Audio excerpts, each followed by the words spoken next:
So guys, आज के इस ब्रेकडाउन वीडियो में हम काफी सारी चीजें जानने वाले हैं, स्पेशली जो थंडर सेलेस्टियल आर्क है उसकी शुरुआत हो चुकी है। बट गाइस, आज के इस ब्रेकडाउन वीडियो से पहले थोड़ा सा प्रीवियस एपिसोड के बारे में बात कर लेते हैं। और यार क्या एपिसोड था, स्पेशली जो लास्ट का मोमेंट था ना, जब वांग पिंग डिसअपीयर हो रहा था और वांग लिन को एक और झटका लगता है, वो सीन यार बहुत यहाँ जाके लगता है। और इवन की जब मैं वॉइस बना रही थी, मैंने जब ये सीन देखा ना, मैं खुद यहाँ पे इमोशनल थी। बट गाइस, कहते हैं ना, चलती का नाम जिंदगी है, और फाइनली वांग लिन का डोमेन भी ब्रेक थ्रू कर चुका था। अब यहाँ से होगा बवाल, और कैसे वो तुम्हें वीडियो के एंड में पता चलेगा। तो चलो फिर वीडियो को शुरू करते हैं। तो इस वीडियो के स्टार्टिंग में मैं तुम्हें बता दूं कि इस वक्त जो वांग लिन है ना, वो यहाँ पे सबक सिखाने चल पड़ा था। किसे? वही थंडर सेलेस्टियल टेंपल के मैसेंजर को, जो कि यहाँ पे वांग पिंग को सबक सिखाने के लिए आया था। यहाँ पे ना एक ट्विस्ट है। अब तुम में से जो मोस्टली जो नॉवल फैंस नहीं है, जो कि यहाँ पे सिर्फ एनिमेशन को देखते हैं, उन लोगों को मैं बता दूं कि इस वक्त वांग लिन इस बंदे को मारने के लिए नहीं जा रहा है जस्ट कॉज उसने वांग पिंग पे हमला किया था, बल्कि इसने वांग पिंग के सामने वो सच उसके सामने लाके रख दिया था जो कि वांग लिन नहीं चाहता था कि कभी भी उसके जीते जी इसे ये बात तो पता चले। और स्पेशली वांग पिंग के आखिरी मोमेंट पे जब उसे ये बात पता चलती है कि वो एक हेट्रेड से बना हुआ एक ऐसा रिसेंटफुल सोल है जिसकी बॉडी को यहाँ पे स्वॉर्ड एनर्जी से बनाया गया है, बस फिर क्या वांग लिन इसे कैसे छोड़ सकता था। अब यहाँ हम देखते हैं कि ये जो थंडर सेलेस्टियल टेंपल का जो मैसेंजर था ना, वो यहाँ पे दौड़ते हुए कहने लगता है कि मुझे जल्द से जल्द थंडर सेलेस्टियल टेंपल पहुंचना ही होगा, और अगर मैं एक बार वहाँ पे सेफली पहुंच गया तो फिर ये मेरा कुछ भी नहीं बिगाड़ पाएगा। लेकिन वांग लिन वो तो यहाँ पर अपने दोनों थंडर बीस्ट के साथ अपने स्टार कंपास के ऊपर सवार होकर इस बंदे का पीछा कर रहा था, और तभी वो यहाँ पर अपने 7 स्वॉर्ड के जरिए से अटैक करते हुए कहता है कि तुम मेरे चंगुल से बच के नहीं जा सकते। फिर क्या, यहाँ पे वांग लिन के जो 7 स्वॉर्ड हैं वो इसके पीछे लग जाते हैं और 7 स्वॉर्ड फॉर्मेशन को इमीडिएटली एक्टिवेट करके इसे वहीं पे ट्रैप कर लेते हैं। अब यहाँ पे ये मैसेंजर जैसे देखता है ना कि इसका थंडर बीस्ट वांग लिन के साथ है, तो भाई ये इसे गुस्से के साथ देखते हुए कहने लगता है कि धोखेबाज, आखिर तो इसकी साइड कैसे ले सकता है, तो मेरा सर्वेंट था ना। अब तभी वो वांग लिन से नेगोशिएट करना शुरू कर देता है, कहने लगता है कि माफ करना, मुझे थोड़ी देर पहले ना बस गलतफहमी हो गई थी। जिसपे वांग लिन उसके ऊपर हमला करता है, कहता है कि क्या गलतफहमी, जिसके बाद वांग लिन इसे बिजली का थोड़ा सा झटका देता है अपने फॉर्मेशन के जरिए से। अब यहाँ ये बंदा कहने लगता है कि मैं थंडर सेलेस्टियल टेंपल का मैसेंजर हूँ, तुम मुझे यहाँ पे बुली करने की कोशिश कर रहे हो। यहाँ पे वांग लिन को कोई ऐसे सुनाए ना, वांग लिन को बिल्कुल भी नहीं पसंद, बस फिर क्या वो इसके ऊपर वापस से हमला कर देता है। इस दौरान ये बंदा अपने पास से एक जेट का यूज करते हुए काफी सारे जो थंडर पिलर्स होते हैं ना, इनको मैनिफेस्ट कर लेता है ताकि वांग लिन के हर एक अटैक को ये ब्लॉक कर पाए। लेकिन फिर भी इस बंदे को उसका प्रेशर फील होता है, जिसके चलते जो बैरियर है वो कमजोर पड़ रहा था, और ये स्वॉर्ड्स धीरे धीरे करके उसे क्रैक भी कर देते हैं। वांग लिन समझ आता है कि इसकी ओरिजिन एनर्जी काफी ज्यादा कम हो चुकी है, जिसका मतलब इसे मारना बहुत ज्यादा इजी होने वाला है। और मुझे अफसोस है कि इतने पावरफुल इल्यूजनरी यिन की बॉडी पूरी तरीके से डिस्ट्रॉय हो जाएगी। अब यहाँ हम देखते हैं कि वांग लिन अपने 1 मिलियन सोल फ्लैग, साथ ही यहाँ पर उसके पास एक और जो सोल फ्लैग था जिसके अंदर गोल्डन किलिन मौजूद था। अगर तुम लोगों ने सोल रिफाइनिंग आर्क को अच्छे से देखा होगा ना, तो तुम्हें याद होगा। तो यहाँ वांग लिन चारों को निकाल लेता है, बस फिर क्या चारों इसके ऊपर अपना अपना दबाव डालने लगते हैं। अब एक और चीज मैं बता दूं कि यहाँ पर उसने 4th सोल को भी निकाल लिया था। इस दौरान वांग लिन इससे कहता है कि तुम अपने इन थंडर ब्लॉक्स को हटा दो, मैं वादा करता हूँ कि मैं तुम्हारी जान बख्श दूंगा। अब ये सुनकर ये बंदा पहले तो यकीन नहीं करता, लेकिन वो जानता है कि भाई अगर मैं ना भी करूँ तो भी ये मुझे जब चाहे मार सकता है, तो बेहतर ही है कि मैं एक बार इसकी बात मान लेता हूँ। अब वो उस ब्लॉक को हटा देता है और वो वांग लिन के साथ एक डील करता है कि अगर तुम मुझे छोड़ देते हो तो तुम जो चाहते हो मैं तुम्हें दूंगा, अगर मेरे बस में हुआ तो। पर वांग लिन इसकी बात पे ध्यान नहीं देता और सेलेस्टियल पपेट में इसे रिफाइन करना शुरू कर देता है, जिसके चलते इसके फोरहेड पे सीलिंग मार्क बनने लगता है। और ये बंदा भी समझ चुका था कि वांग लिन फोर्सफुली इसे अपना सर्वेंट बनाना चाहता है, और फिलहाल के लिए वांग लिन ना बस इसे टेस्ट कर रहा था कि आखिर इसकी बॉडी कितनी ज्यादा प्योर है। और जब वो पाता है कि ये बिल्कुल एक्सीलेंट मटेरियल है एक सेलेस्टियल गार्ड बनने के लिए, तो वांग लिन इससे कहता है कि तुम्हें मुझे फॉलो करना है, और यहाँ से दूर एक प्लेनेट पे ले जाता है उसे, और वहाँ पर एक केव के अंदर जाके वो बैठ जाता है। अब यहाँ पे ये बंदा जो कि फॉलो कर रहा था उसे, तो वो वांग लिन को देखकर कहता है कि मैं समझ गया तुम्हारे इंटेंशन क्या है, तुम मुझे अपने सर्वेंट में बदलना चाहते हो, है ना, इसीलिए तो तब तुमने मुझ पर वो स्लेव सील छोड़ा है। लेकिन हाँ, एक बार तुम ये सील लगा दोगे ना, तो फिर तुम मुझे जाने दोगे। वांग लिन यहाँ पे देखता है और हैरान था, और मन में कहने लगता है कि क्या स्लेव सील। अब जानते हो कि यार तुम वांग लिन का दिमाग कितनी तेजी से चलता है। वो यहाँ पे हर एक चीज कैलकुलेट करते हुए कहने लगता है कि ठीक है, लेकिन इस बंदे को यकीन नहीं होता कि वांग लिन इसे इतनी आसानी से जाने दे रहा है। तो वो कहने लगता है कि अगर तुमने अपना वादा तोड़ा ना और तुमने पलट के मुझ पे हमला किया, तो मैं कसम खा रहा हूँ, अगर मुझे अपनी पूरी लाइफ स्पैन को भी लगाना पड़े वो भी मैं लगा दूंगा, ताकि इसके जरिए से मैं थंडर सेलेस्टियल टेंपल के जो सीक्रेट डिवाइन एबिलिटी है उसे एक्टिवेट कर पाऊँ, जिसके बाद मैं तो मरूंगा लेकिन तुम्हें भी साथ लेके मरूंगा। अब वांग लिन मान जाता है और इसके ऊपर अपना वो जो सेलेस्टियल पपेट बनाने के जो प्रोसेस है उसे करना शुरू कर देता है। यहाँ पे ये बंदा अच्छे से जानता है कि वांग लिन जो कुछ भी यहाँ पे मेथड का यूज कर रहा है ये बहुत ही ज्यादा रेयर है, लेकिन इसे मनी मन यकीन था कि चाहे इसका जो स्लेव सील है ये कितना भी ज्यादा प्रोफाउंड क्यों ना हो, एक बार बस मैं अपनी पूरी की पूरी ओरिजिन एनर्जी को रिकवर कर लूं, फिर मैं इसके किसी भी सील को पूरी तरीके से तोड़ के रख दूंगा और हमेशा हमेशा के लिए आजाद हो जाऊंगा। और जिसके बाद मैं थंडर सेलेस्टियल टेंपल जाऊंगा और वहाँ पे जाकर मैं सारी बात इसके बारे में बता दूंगा। अब यहाँ ये बंदा ये सारी प्लानिंग कर ही रहा होता है कि तब तक वांग लिन निकालता है अपने सोल लैशर को और इसके ऊपर चला के मारता है। यहाँ पे हम देखते हैं कि इस बंदे की सोल जैसी बाहर आ जाती है ना, ये वांग लिन की तरफ हैरानी के साथ देखता है और कहने लगता है कि एक ऐसा मैजिकल ट्रेजर जो कि प्रीमोर्टाल स्पिरिट तक को हर्ट कर सकती है। ज़ूमो, आखिर तुम क्या करने की कोशिश कर रहे हो? वांग लिन अपने सोल लैशर को सहलाते हुए कहने लगता है कि मैं बस चेक कर रहा हूँ कि जो सील मैंने लगाया है तुम्हारी सोल के ऊपर वो आखिर कैसे काम कर रही है। इन शॉर्ट, मैं फिलहाल के लिए तुम्हारी बस जो प्रीमोर्टाल स्पिरिट है उसे एक्सट्रैक्ट कर रहा हूँ। अब ये बंदा अच्छे से जानता है कि जो ऑर्डिनरी सील्स होती हैं उसके लिए प्रीमोर्टाल सोल की जरूरत नहीं पड़ती है। तो आखिर ये ज़ूमो क्या करने की कोशिश कर रहा है, पर तभी इससे कुछ हिट होता है। कहने लगता है कि कहीं इसका मतलब ये तो नहीं कि तुम मेरी बॉडी को एक पपेट में रिफाइन कर रहे हो। जिसमें वांग लिन यहाँ पे स्माइल करता है और ये बात जैसे ही वो वांग लिन से कहता है तो वांग लिन स्माइल करता है, जो देखकर वो समझ आता है कि भाई ज़ूमो कोई ऑर्डिनरी पर्सन नहीं है। तो वो कहने लगता है कि चुपचाप मेरी बॉडी मुझे वापस करो। पर यहाँ पे वांग लिन के ऊपर जैसे वो हमला करने जाता है ना, तभी वांग लिन का जो सील है वो काम में आ जाता है और यहाँ इसकी बॉडी में काफी तेजी से इसे जो थंडर शॉक है वो एक के बाद एक पड़ने लगते हैं, जिसके चलते इसकी बोलती बंद हो जाती है और बाकी बचा कुचा काम में वांग लिन लग जाता है। ऐसे ही 10 दिन और बीत जाते हैं। इसी के साथ फाइनली वांग लिन इसे एक सिल्वर ग्रेड के पपेट में पूरी तरीके से रिफाइन कर लेता है, जो देखकर तो वांग लिन में खुद भी काफी ज्यादा सरप्राइज है। तभी इस बंदे को होश आता है, वो कहता है कि ज़ूमो, तुमने मुझे ट्रिक किया है। जिसमें वांग लिन उससे कहने लगता है कि तुम खुद ही होशियार के दुम बन रहे थे ना, तुम ही ने तो कहा और प्रिटेंड किया कि जैसे वो कोई नॉर्मली स्लेव सील होगा। जिसमें यहाँ वो कहने लगता है कि ठीक है, मैं अपनी हार मानता हूँ, लेकिन तुम चाहे अपनी लाख कोशिश कर लो, लेकिन फिर भी ज्यादा से ज्यादा तुम बस मेरी जो थोड़ा बहुत कंट्रोल है उसे ही हासिल कर पाओगे। और ज्यादा से ज्यादा तुम अगर कोशिश करोगे ना तो क्या ही होगा, मेरी बॉडी और मेरी जो स्पिरिट है ये पूरी तरीके से डिस्ट्रॉय हो जाएगी, जिसके बाद तुम्हारे हाथ में क्या लगेगा, कुछ भी नहीं। अब वांग लिन थोड़ा चुप हो जाता है, कहने लगता है कि अगर तुम मुझे आने वाले 3000 साल के लिए एक पपेट की तरह सर्व करते हो तो एक बार जैसे ही तुम्हारा टाइम पूरा हो जाता है तो मैं वादा करता हूँ कि मैं तुम्हें तुम्हारी फ्रीडम दे दूंगा, तुम्हें आजाद कर दूंगा। तो बताओ क्या तुम्हें मंजूर है? अब यहाँ पे हम देखते हैं कि वांग लिन की जैसे ये बात पूरी होती है ना, तो वो लिंग त्यानु की स्वॉर्ड एनर्जी को सीधा इसकी तरफ थ्रो करता है और इसकी फोरहेड के पास जाके रोक देता है। और यहाँ पे इस स्वॉर्ड एनर्जी को देखकर वो बंदा समझ आता है कि अगर वो अपनी पूरी लाइफ स्वयं को भी लगा दे और इस सीक्रेट आर्ट को भी यूज कर ले, फिर भी उसके पास चांस ही नहीं है कि वो यहाँ से सर्वाइव करके निकल पाए। अभी इसकी नजर वांग लिन के प्रीवियस पपेट पे जाती है और उसे देखकर भी वो समझ आता है कि आखिर ये इतना ज्यादा स्ट्रॉन्ग कैसे बना होगा। अब यहाँ ये देखकर इसके मन में भी ख्याल आता है कि अगर ये भी वांग लिन के आगे खुद को पूरी तरीके से सरेंडर कर देता है और इसकी बॉडी को ये रिफाइन करता है ना, तो एक दिन ये भी इतना ज्यादा स्ट्रॉन्ग तो बन ही जाएगा या फिर इससे ज्यादा। इसी के साथ वांग लिन अब यहाँ पे अपने आगे के प्रोसेस में लग जाता है, लेकिन तभी वो यहाँ पर जो बाकी 2 बीस्ट थे और ये जो थंडर मैसेंजर थे, इनके अंदर की जो थंडर एनर्जी है जब वो चेक करता है ना, तो इनका ओरिजिन उससे सेम मिलता है। यहाँ पे हम देखते हैं कि ये मैसेंजर भी अच्छे से जानता है कि अगर वो अच्छे से कोऑपरेट करता है तो ये जो रिफाइनिंग प्रोसेस है ये स्मूथली पूरी तरीके से कंप्लीट हो जाएगा। अब ऐसे ही 6 महीने से ज्यादा का वक्त बीत जाता है और जैसे ही लास्ट प्रोसेस में वांग लिन पहुंचता है, सडनली यहाँ पे कुछ ऐसा होता है कि जिसके चलते जो प्रीमोर्टाल स्पिरिट थी ना उस पपेट की, वो पूरी तरीके से डिसअपीयर हो जाती है। इवन कि वांग लिन का जो थंडर बीस्ट है ना, वो भी बुरी तरीके से रिएक्ट करता है और अचानक से ये भी यहाँ से डिसअपीयर होने लगता है। वांग लिन पूरी फोर्स के साथ सबसे पहले थंडर बीस्ट को अपने पास रखता है और जैसे तैसे करके इसे मैनेज करने की कोशिश करता है, लेकिन एट द एंड बस टेरिफाइंग सी एनर्जी अनलीश होती है और वांग लिन फेल हो जाता है। यहाँ पे हम देखते हैं कि वांग लिन अच्छे से समझ चुका था, क्योंकि प्रीमोर्टाल स्पिरिट जा चुकी थी इस फेलियर के चलते, तो यहाँ ये उसके बगैर इस पपेट को यूज नहीं कर सकता था, यानी कि उसकी बॉडी को, और बिना प्रीमोर्टाल स्पिरिट के कोई भी सेलेस्टियल गार्ड कोई भी डिवाइन एबिलिटीज को यूज नहीं कर सकता। वांग लिन यहाँ पे अपनी जगह से खड़ा हो जाता है और उसे यही लग रहा था कि जो थंडर बीस्ट का जो एसेंस ब्लड है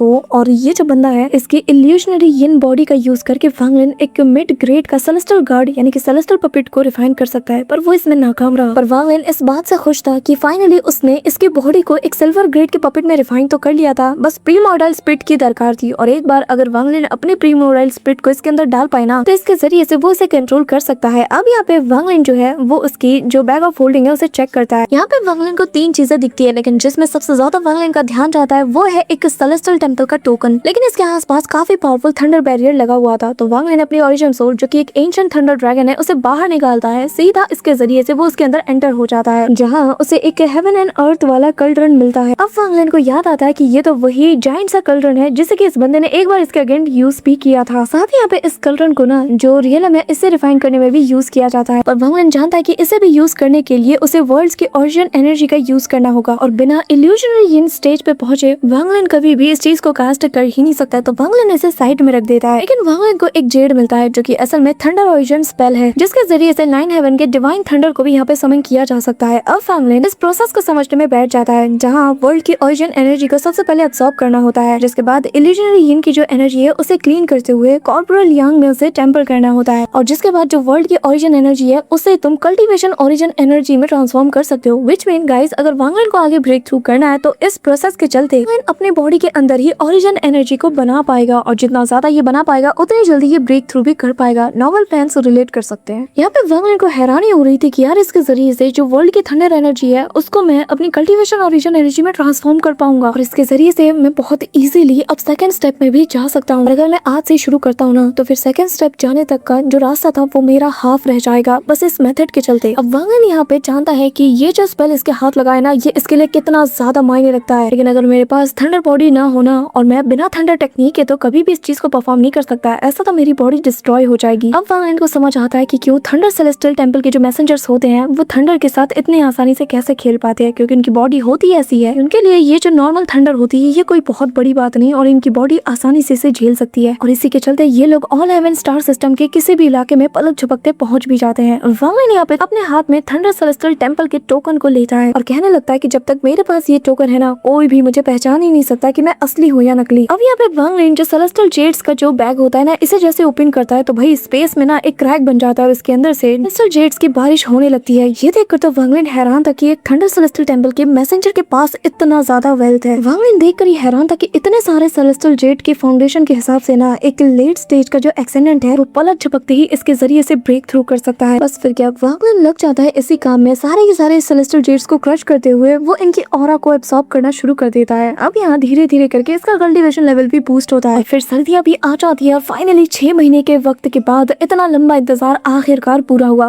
वांगलिन यहाँ पे लेट स्टेज ऑफ एक्सीडेंट में ब्रेक थ्रू कर लेता है और क्लोज डोर कल्टीवेशन के बाद इतने टाइम बाद जब वांगलिन बाहर आता है तो अपनी बढ़ी हुई ऑरा को देखकर वो खुद भी सरप्राइज था। अब वांगलिन ऊपर आसमान की ओर देखकर कहने लगता है कि ब्रेक थ्रू तो मैंने कर लिया और अब वक्त है मून गेजर सर्पेंट को एक बार विजिट किया जाए और उसके गोल्डन फ्लेम वेन्स के अंदर मौजूद उस सीक्रेट को पूरी तरीके से रिवील किया जाए। वांगलिन अच्छे से जानता है कि इस चीज के जरिए से वो अपने हेवन डिफाइंग बीट को कंप्लीट कर सकता है, और अगर इसके लिए उसे मून गेजर सर्पेंट के बोन तक को भी छेड़छाड़ करना पड़े ना तो भी उसे हर हाल में ये करना ही होगा। साथ ही जो प्लेनेट यूशिया है जो कि असल में स्लीपिंग मून गेजर सर्पेंट है, अगर मैंने इसको एक बार जगा दिया ना उस हड्डी को निकालते वक्त तो फिर मेरा मरना तो तय है। इसीलिए अब वांगलिन पूरी तैयारी करना शुरू कर देता है और जिसके लिए वांगलिन को ज्यादा से ज्यादा अमाउंट में जो सेलेस्टियल एक्सेशन फ्रूट है उन्हें कलेक्ट करना होगा ताकि इनके जरिए से ना वो काइंड ऑफ इसे पैरालाइज टाइप का कर दे, क्योंकि एज वी नो इसके अंदर इस टाइप की प्रॉपर्टीज मौजूद है कि जिसके जरिए से जो इसे टेक करता है यानी कि जो इसे लेता है ना तो वो अपनी कॉन्शियसनेस के ऊपर से पूरी तरीके से अपना कंट्रोल खो देता है। अभी वांगलिन जो सेलेस्टियल एक्सेशन फ्रूट है इसके हार्वेस्टिंग करने के लिए सीधा वन फैमिली है जो कि 1000 इल्यूजन प्लेनेट के अंदर मौजूद है वहाँ पर इनसे मिलने पहुंच जाता है। अब आसमान में बढ़ती हुई हलचल को देखकर जो यहाँ पे हुआन फेंग था वो समझ जाता है कि कोई थंडर मैसेंजर आया है और वो बहुत ही रिस्पेक्ट के साथ उससे बातचीत करते हुए कहने लगता है कि माफ करना कि हम यहाँ पर थंडर मैसेंजर का वेलकम करने के लिए पूरी तरीके से तैयार नहीं है, उम्मीद करता हूँ कि सीनियर हमें माफ कर देंगे। अब वांगलिन यहाँ आगे आता है अपने बीस्ट के साथ और head of the Hwan family को आगे बुलाता है। वांगलिन की वॉइस सुनते साथ ही भाई हुआन फेंग के ना ऐसे खून में आग लग जाती है, उसे समझ नहीं आ रहा था कि आखिर ये बला कैसे आ गई। अब यहाँ पे वांगलिन के पास जाते साथ ही हुआन फेंगचन बिल्कुल कांपते हुए कहने लगता है कि माफ कीजिएगा, मुझसे इस बार भी गलती हो गई, पहले भी हम आपको पहचान नहीं पाए और इस बार भी हम आपके स्वागत के लिए खड़े नहीं हो पाए। अब यहाँ हुआन फेंगचन ना ये बिल्कुल अपनी फैमिली को यानी कि हुआन फैमिली को एकदम पीस वाली कंडीशन में रखना चाहता था, तो इसके दिल में यही था कि बस एक मौका मिले और वो इनके साथ अपनी रिलेशनशिप को सुधार ले, इनका मतलब यानी कि वांगलिन के साथ। अब वांगलिन भी यहाँ अपने मतलब सही आया था, वो कहने लगता है कि मुझे यहाँ पर बस सेलेस्टियल एक्सेशन फ्रूट चाहिए जिनके लिए मैं आया हूँ। और तभी एक एल्डर कहने लगता है कि पर मैसेंजर माफ करना हम नहीं कर सकते क्योंकि हमारे हुआन फैमिली के लिए वो फ्रूट्स बहुत ज्यादा इंपॉर्टेंट है, उन्हीं के जरिए से 100 साल में बस एक बार ही हम सेलेस्टियल टेंपल में एंटर हो पाएंगे। अब तभी यहाँ पे हुआन फेंगचन उसे आंखें दिखाता है और वो वांगलिन से बस इतना कहता है कि हाँ ये जरूरी तो है सेलेस्टियल टेंपल में जाने के लिए, लेकिन आज ये मैं आपको देना चाहता हूँ ताकि आप हमारी पुरानी गलतियों को माफ कर सकें। इस दौरान वांगलिन को एक और बात पता चलती है कि अच्छा जो सेलेस्टियल एक्सेशन फ्रूट है वो असल में सेलेस्टियल टेंपल जाने के लिए बहुत ज्यादा इंपॉर्टेंट है। अब यहाँ पे हुआन फेंगचन अपने पास मौजूद सारे के सारे सेलेस्टियल एक्सेशन फ्रूट को बाहर ले आता है और यहाँ बॉक्स के बॉक्स पूरे के पूरे फ्रूट से भरे हुए थे और इन सभी को वांगलिन के सामने लाके वांगलिन को सारे दे देता है। वांगलिन इन्हें एक्सेप्ट करते हुए यहाँ से निकल पड़ता है। अब सभी लोग जाते हुए देख कर ना वांगलिन को राहत की सांस लेते हैं और वांगलिन भी काफी ज्यादा खुश था कि यार ये जो सेलेस्टियल टेंपल का जो ये मैसेंजर का टोकन है बड़ी सही चीज है यार, ऐसा तो वो किसी को भी लूट सकता है। चलो फिर मास्टर दूतियान के कुछ राय पे अमल किया जाए और अब मैं यहाँ से डायरेक्टली नॉर्थर्न डोमेन की ओर जाऊंगा। अब वांगलिन का जो अगला ठिकाना था वो था प्लेनेट क्यान हुआन जो कि असल में क्यान फैमिली का गढ़ माना जाता है और यहाँ पे वो एंसेस्ट्रल होम के सामने जाके डेरा डाल देता है और यहाँ पे इनका जो फैमिली हेड क्यान क्यूजी वो आगे आता है। वांगलिन उससे सीनियर कहते हुए रिस्पेक्ट भी देता है और कहता है कि काफी दिनों बाद मिल रहे हैं, जिसपे वो कहता है कि प्लीज मुझे सीनियर मत कहिए, हाँ मैंने सुना है कि आप यहाँ पर सेलेस्टियल एक्सेशन फ्रूट की तलाश में आए हैं, है ना? ये कहते हुए भाई इसके पास जो कुछ भी था ना, ये बंदा एक कदम और आगे था। ये सारे के सारे ऐसे वांग लिन के सामने बॉक्स के बॉक्स पूरे खोल के रख देता। कहने लगता है कि ये तो बस हमारी तरफ से ना आपको एक छोटा सा गिफ्ट है और कुछ नहीं। वांग लिन समझ जाता है कि ये बहुत ज्यादा चालाक है। अब इस दौरान जब वांग लिन इन सारे फ्रूट्स को कलेक्ट करने वाला था, तभी यहाँ पे क्यान क्यूजी कहने लगता है कि सीनियर माफी चाहता हूँ, लेकिन क्या एक बार आप मुझे प्लीज अपना जो थंडर सेलेस्टियल टेंपल का टोकन है उसे दिखा सकते हैं, ताकि हम सबको यकीन हो जाए। हमने आज से पहले कभी ऐसे टोकन को देखा नहीं ना। ये कहते हुए इस बंदे ने ना एक बहुत ही सही चाल चली थी, लेकिन वांग लिन की किस्मत जो है ना यार बहुत कमाल की है। उससे पहले ही एक टोकन मिल चुका है। तो वांग लिन इसकी तरफ देखते हुए अपनी और एक्सपैंड करने लगता है। कहने लगता है कि क्या हुआ, क्या आपको मुझ पे यकीन नहीं है? अब यहाँ पे वो कहने लगता है कि अरे आप कैसी बात कर रहे हैं, हमें आप पे यकीन है। सबको पता है कि पूरे ऑल हेवन स्टार सिस्टम में सिर्फ 99 सेलेस्टियल मैसेंजर्स हैं। उनकी पोजीशन बहुत बड़ी है और भला मैं उन्हें ऑफेंड करने की गलती कैसे कर सकता हूँ? मुझे तो थोड़ी सी क्यूरियोसिटी हो रही थी, इसलिए मैंने पूछा। अब वांग लिन समझ आता है कि अच्छा तो ये देख के ही मानेगा। वांग लिन भी अपने पास से एक थंडर सेलेस्टियल टेंपल का टोकन निकालता है, जो देखते साथ ही सबकी बोलती बंद हो जाती है। और ये वही टोकन है जैसे कि वांग लिन ने उस मैसेंजर से हासिल किया था। अब यहाँ पे क्यान क्यूजी मन में कहने लगता है कि हाँ जरूर ये एक मैसेंजर ही होगा, वरना एक सेंचुरी के अंदर ही आखिर ये एक्सटेंडेंट के लेट स्टेज पे ब्रेक थ्रू कैसे कर सकता है, जब तक कि तुम्हारे पास अनलिमिटेड रिसोर्सेज ना हो। अब यहाँ पे वो सोचने लगता है कि फिर तो मुझे इस मौके को जाने नहीं देना चाहिए और मुझे अपना सारा दांव इसी पे लगाना चाहिए। वांग लिन इन सारे फ्रूट्स को कलेक्ट करके यहाँ से जाने लगता है, और तभी क्यान क्यूजी उसे रोकते हुए कहने लगता है कि सीनियर मैं आपसे कुछ कहना चाहता हूँ। वांग लिन बस चुपचाप उसकी बातें सुने जा रहा था, और ये बंदा बताने लगता है कि असल में पूरे के पूरे ऑल हेवन स्टार सिस्टम में जितने भी फैमिलीज है ना, उन सब के पास उनका एक सपोर्टिंग फैक्शन मौजूद है, जो कि कोई ना कोई मैसेंजर जो है उन्हें बैकअप प्रोवाइड कराते हैं। तो अगर आपको बुरा नहीं लगता है तो मैं आपके सामने आपके साथ दाव हार्ट की कसम खाना चाहता हूँ, जब आप इल्यूजनरी यिन और यांग में ब्रेक थ्रू करोगे तो मैं पूरी की पूरी क्यान फैमिली पूरी तरीके से आपके आगे सरेंडर कर देंगे और आपसे हमेशा हमेशा के लिए जुड़ जाएंगे। बदले में आपको हमें अपनी प्रोटेक्शन प्रोवाइड करानी होगी और हमें आपके नाम के साथ आपके फैक्शन के साथ जोड़ना होगा। वांग लिन को यहाँ पे समझ आ चुका है, जो थंडर मैसेंजर होते हैं ना, इनका अपना एक फैक्शन होता है और जिसके जरिए से ये लोग अपने अपने रिलेशनशिप यहाँ पे ऑल हेवन स्टार सिस्टम में बिल्ड कर सकते हैं। अब यहाँ पे वांग लिन इनकी तरफ पलटता है। वांग लिन अच्छे से जानता है कि एक बार इसकी आइडेंटिटी रिवील हो गई है, तभी जो मजे वो उठाएगा ना, इसका दुगना सजा भी फिर उसे मिलेगा, और साथ ही वो इन्हें प्रोटेक्ट नहीं कर सकता और ना ही इनके पूरे क्लैन को ऐसे रून कर सकता है। यार बंदा दिल का सही है, ठीक है, इतना भी बुरा नहीं है कि पूरी की पूरी क्लैन को ही वो ले डूबे। वांग लिन यहाँ पे इनके ऑफर को सिंपली मना कर देता है और यहाँ से चला जाता है। लेकिन यहाँ पे जो क्यान क्यूजी है उसे तो यही लग रहा था कि जो हुआन वुकिंग यानी कि हुआन फैमिली का जो एंसेस्टर है, जिसका इसने पास्ट में साथ भी दिया था हुआन मेई को बचाने के लिए, तो शायद वही रीजन हुआ कि उसके चलते उसे मना कर दिया गया। यहाँ पे इस बंदे को काफी ज्यादा रिग्रेट होता है, लेकिन फिलहाल के लिए ये बस अफसोस ही कर पाता है। पर तभी हम वांग लिन को देखते हैं, जो कि मनी मन कहने लगता है कि एक मैसेंजर का जो पोजीशन है ये बहुत ज्यादा हैवी है, लेकिन जब तक मैं थोड़े बहुत फायदे इससे उठा सकता हूँ मैं उठाता रहूंगा। अब वांग लिन एक एक करके बाकी के जो फैमिलीज होते हैं ना, इस पूरे के पूरे ऑल हेवन स्टार सिस्टम में मैप के जरिए से वो हर एक जगह पर जाकर सीधा इन्हीं सेलेस्टियल एक्सेशन फ्रूट की डिमांड करता है। और 2D एनिमेशन में ये चीज बहुत ही कमाल की दिखाई जाती है, जहाँ वांग लिन ना एक फैमिली के पास जाता है, इनसे डिमांड करता है, तो ये लोग ना एकदम चिढ़ जाते हैं, मना करते हैं। तो वांग लिन यहाँ पे अपनी थंडर पावर का यूज करता है और सभी को ऐसे रोस्ट करके रख देता है, जिसके बाद इनके फैमिली का जो हेड होता है वो रोते गिड़गिड़ाते हुए वांग लिन को सारे फ्रूट्स दे देता है। ऐसे ही वांग लिन अपने बीस्ट के ऊपर सवार होकर ना बाकी सारे फैमिलीज के पास भी जाता है और उन्हें अच्छा खासा चूना लगाता है। और इस दौरान वांग लिन ने काफी सारी चीजें कलेक्ट कर लिया था और लगभग इसमें उसे 6 महीने से ज्यादा का वक्त लग चुका था। अब वांग लिन अपने स्टार कंपास के ऊपर सवार होकर प्लेनेट यूनिया की तरफ निकल पड़ता है। रास्ते में वो सारे एक्सेशन फ्रूट को देखता है, तो उसे देखकर वांग लिन कहने लगता है कि फाइनली मेरे पास इतना वक्त बिताने के बाद एनफ अमाउंट में ये फ्रूट्स आ चुके हैं। इस दौरान वांग लिन जैसे ही अपने बीस्ट की तरफ देखता है तो गॉड स्लिंग वॉर कैरियर को बाहर निकालता है, लेकिन ये जो बीस्ट था ये काफी मूडी था, बिल्कुल मेरी तरह, और ये उसके अंदर जाने से मना कर देता है। और वांग लिन भी भाई इसे फोर्स तो कर नहीं सकता, तो वांग लिन भी चुपचाप गॉड स्लिंग वॉर कैरियर को अपने पास रखते हुए कहने लगता है कि मैंने इसके 3 सील को रिलीज करके शायद बहुत बड़ा खतरा अपने सिर पे मोल ले लिया, लेकिन मैं हैरान हूँ कि मुझे कोई बैक लैशेस क्यों नहीं पड़ा, और ऊपर से इसका टेम्पर भी पहले से ज्यादा कंट्रोल में आ चुका है। अब यहाँ पे ना वांग लिन 2 उंगलियों को ऐसे ठक ठक करता है और ये जो बीस्ट था ये इसके सामने आके ऐसे लेट जाता है, तो वांग लिन इसके सिर के ऊपर अपना हाथ फेरने लगता है। जो कनेक्शन है ना इसके और इसके बीस्ट के बीच में वो कहीं ना कहीं बनने लगा था। फिर चाहे वो वांग लिन के पास जो एंशिएंट थंडर ड्रैगन की जो बीस्ट की पावर है, यानी कि जो उसका ओरिजिन सोल है जो कि एंशिएंट थंडर ड्रैगन में बन चुका है, उसके वजह से हो, या फिर वांग लिन का ये डिफाइंग नेचर कहीं ना कहीं इस बीस्ट को अट्रैक्ट करता है। अब यहाँ हम देखते हैं कि वांग लिन फाइनली प्लेनेट यूनिया की तरफ जाने के लिए रवाना हो चुका था। मन में वो यही ठान लेता है कि ये जो मेटल बोन है इसका यूज करते हुए मैं फाइनली जो हेवन डिफाइंग बीट का आखिरी एलिमेंट है उसे पूरा कर लूंगा। इसी के साथ वांग लिन आगे बढ़ जाता है और अब हमें प्लेनेट यूनिया के बाहर का सीन दिखाया जाता है, यानी कि जो आउटसाइड एरिया था उसका सीन दिखाया जाता है। इस दौरान हमें यहाँ पे दिखाया जाता साथ है ग्रेट भैया, और ये कौन है ये तुम अच्छे से जानते हो। और यहाँ पे भाई सारे के सारे मून गेजर के जो टेंटिकल थे ये इसके ऊपर हमला करने लगते हैं और वो इनसे बचते हुए कहने लगता है कि 70 साल मैं इसके अंदर फंसा रहा और ये 8वीं बार है जब मैं बाहर निकलने की कोशिश कर रहा हूँ और इस बार चाहे जो हो जाए मैं यहाँ से एस्केप करके रहूंगा। ये कहते हुए जैसे वो एक लंबी छलांग लगाता है ना, सडनली सारे टेंटिकल्स वापस से इसे पकड़ के अपनी ओर खींचने लगते हैं, जिसके बाद वो वहाँ इनको कर्स करते हुए कहने लगता है कि ये सब कुछ तेरी वजह से हुआ है, तो अगर यहाँ नहीं आता इस ऑल इवेंट स्टार सिस्टम में तो तेरे पीछे मुझे भी यहाँ नहीं आना पड़ता। इसी के साथ guys for the first time पूरे के पूरे प्लेनेट यूरेशिया का हमें ओवरऑल लुक दिखाया जाता है और इसी कमाल के मोमेंट पर ही हमारा आज का ये ब्रेकडाउन वीडियो यहीं पे एंड होता है और अब मैं तुमसे मिलूंगी नेक्स्ट ब्रेकडाउन वीडियो में। तब तक के लिए बाय।